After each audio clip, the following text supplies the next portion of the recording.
ওইসব দেশের মধ্যে বেশিরভাগই হচ্ছে এশিয়া আর ওশেনিয়ার কন্টিনেন্ট। এক নম্বর হচ্ছে নেপাল, ওখানে গিয়ে আপনি অনারেবল ভিসা পেতে পারবেন। এটা আমি ছোটোবেলায় গেছিলাম, রিসেন্টলি যাই না, কিন্তু রিসেন্টলি আমার অনেক ফ্রেন্ডরা গেছে, এটা আমি কনফার্ম করতে পারতেছি। দুই নম্বর হচ্ছে ভুটান, এখানে আমি 2016 সালেও গেছি, এখানেও একই সিস্টেম।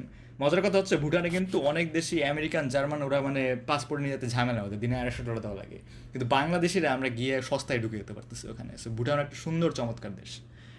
তিন নম্বর হচ্ছে মালদ্বীপস, আর চার নম্বর শ্রীলঙ্কা। এই দুইটা আমি একসাথে বলি কারণ সাধারণত আপনি মালদ্বীপসে গেলে শ্রীলঙ্কা হয়ে যাওয়াটাই ইজিয়েস্ট। মালদ্বীপসে আপনার ডিরেক্ট টিকিট কাটতে সাধারণত বেশি খরচ হবে। So, যদি একটা দেশে যান আমি বলবো একসাথে দুইটা দেশেই যেতে।